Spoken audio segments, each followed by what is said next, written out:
Dear Chairman, dear ladies and gentlemen, it's a pleasure for me to present one case. In case we may have some more time, I also prepared the second one. Just coming to the case, there's no declaration of interest, nothing to declare. So this is a 69-year-old male patient, and he had onset of chest pain, of angina, at 5 o'clock in the afternoon, and then he had suddenly a collapse because he had ventricular fibrillation. His wife called 112 or 911 in the United States, and the emergency physician arrived approximately 5 minutes later, and he performed early defibrillation and intubated and ventilated the patient also for lung edema and also because the patient underwent resuscitation. And approximately 1.5 hours after symptom onset, this patient arrived at the heart center. So his blood pressure, as you can see it here, was low. His heart rate was initially high. Then it was once again bradycardic. You will see it in the ECG later on. Lactate was elevated with 5.8, and he also had cold and clammy skin and extremities, and he was on catecholamines at this time.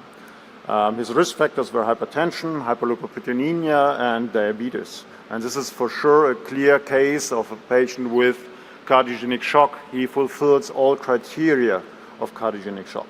As you can see it here, this was the initial ECG by the emergency physician.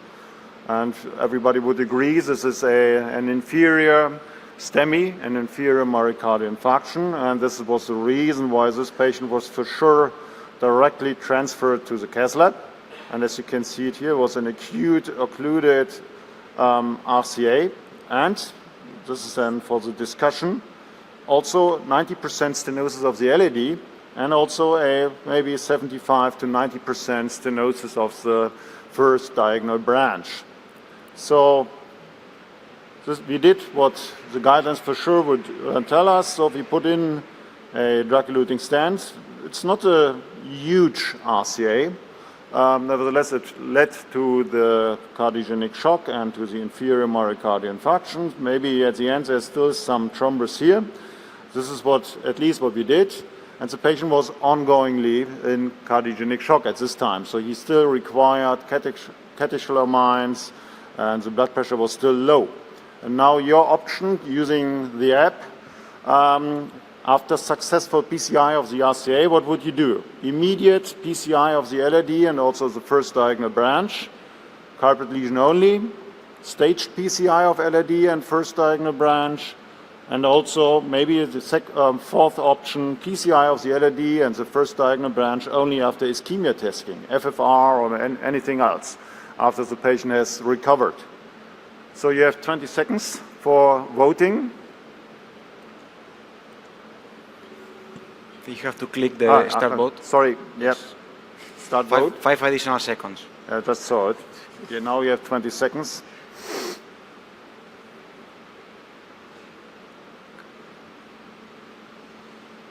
You already saw the guideline recommendations by Dr. Ibanez, so you will see what the recommendation will be.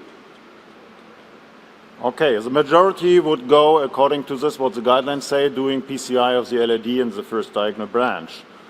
Oops, what's that? Okay, so this would be the options we have, as I already mentioned. But if you look for the data, you have seen the guideline recommendation is a 2AC.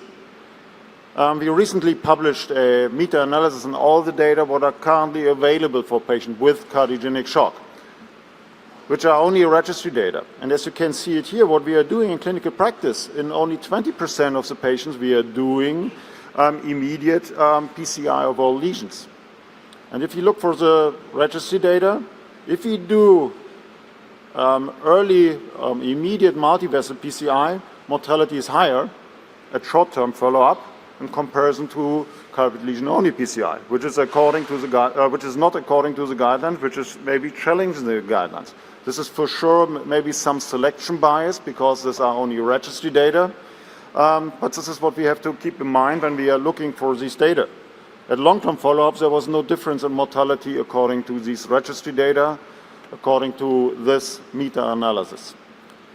This is the reason why we did this trial, the Kardiogener Schock trial. You can see it here. Patients with cardiogenic shock were included into this trial, and then they were randomized to either immediate multivessel PCI or carpet lesion only PCI, and we allowed the option for staged revascularization later on. And this is our primary study endpoint. Patient inclusion has finished. We are currently in this stage of getting the data and hope to present them during TCT, so I can't tell you at this time what the best revascularization strategy may be. So as you can see here, this was a European-based trial, which was also funded by the European Union, and these countries participated in this trial.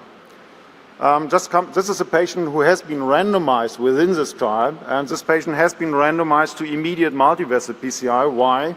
We also performed PCI of the LAD and also of the first diagonal branch, which is not shown here at this time, but he had complete revascularization according to the randomization arm which we had in this trial. But now the next question, this patient is ongoingly in cardiogenic shock. What are you doing in the cath lab? Start vote. You can vote for 20 seconds now for IBP, impeller, tandem heart, ECMO, or no mechanical circulatory support.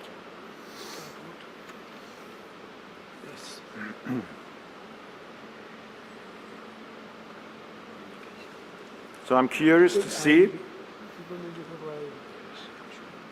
Okay. IBP, still many believers in the intra-aortic balloon pump and also several believers in the impeller. So this is what we did, no mechanical circulatory support.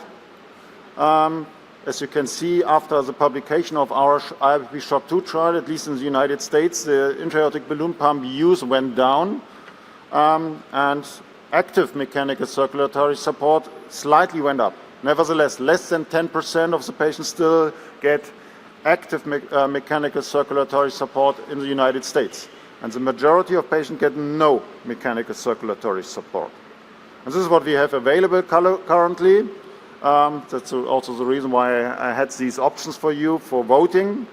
And we just published also only a few weeks ago a actual meta-analysis, individual patient-based on all the trials that have been performed so far. These are very limited, only 148 patients, active mechanical circulatory support versus intra-aortic balloon pump.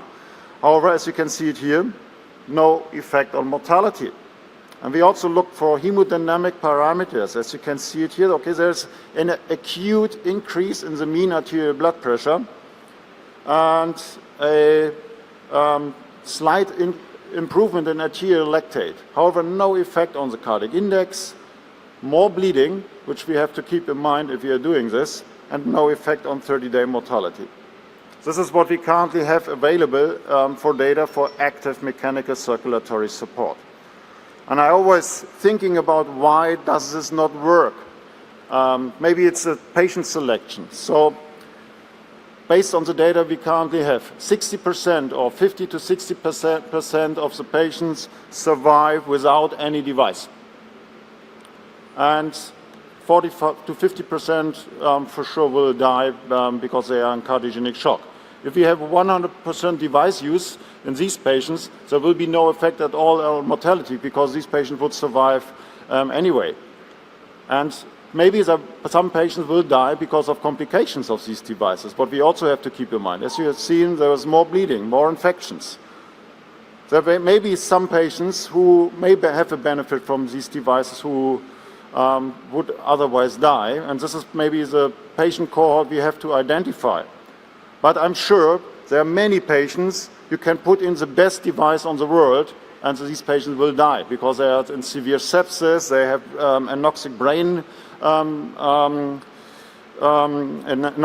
death. So in there's probably many patients where you can't help the patient even with active mechanical circulatory support. This is what we call cohort A. You don't need a device. Cohort B, maybe there may be a benefit with these devices, and for sure in these patients maybe you should not use it, or maybe use it as a bridge to decision to look if the patient also with respect to his neurology will improve. Now my question, the patient is after PCI, TIMI-3 flow, he's still in shock in the cath lab. What is your estimated mortality for this patient? Start voting, 20 seconds, 20 to 30%, 40 to 50, 50 to 60, 60 to 70, or 70 to 80%.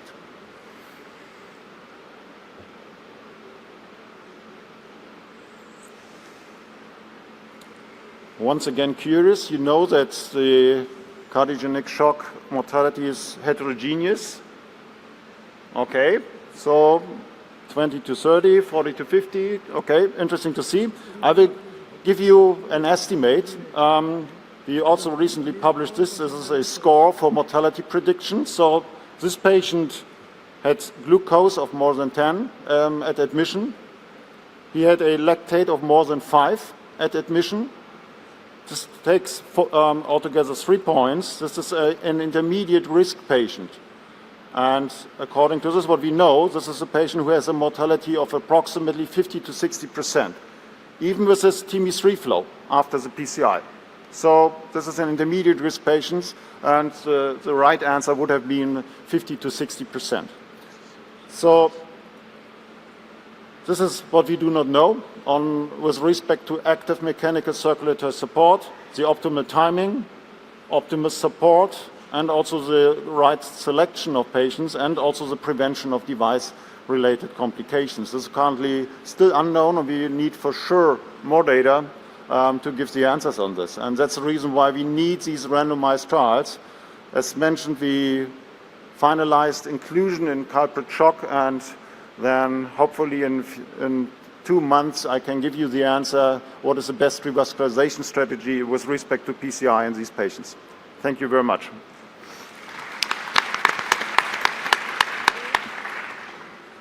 Are you going to show the second case quickly, or we move on with the questions? Any questions from the audience? May I ask you a question? What happened to a patient finally? He survived, even without neurological deficit, which does not mean that you should do immediate multivessel PCI. It's only one case. Why was this patient in this cardiogenic shock with not so big right coronary artery? Arrhythmia. Ventricular Arrhythmia. I think this is also what we have observed from all the trials we have performed. So approximately 50% of these patients in these cardiogenic shock trials underwent resuscitation before. And after resuscitation, they are often in cardiogenic shock. So it was arrhythmia first, and then the consequences Yes. later. There's a question from the audience. 6. I believe that this patient have had true cardiogenic shock, not arrhythmogenic, not right ventricular failure. Sorry? I'm not, so at least he had no right ventricular failure. So his ejection fraction was approximately 40%.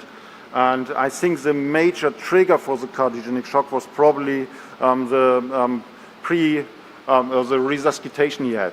I think one of the mechanisms could be the stenting of the anterior wall, which must have happened during hypotension. And that stent phase could not be reverted in spite of PTCA to RCA. And also he was defibrillated, so this can... Defibrillated also. Sure, so that's, I think the defibrillations may play a role, maybe also some ischemia in the anterior wall based on the LAD lesions. Probably it's a mixture of everything.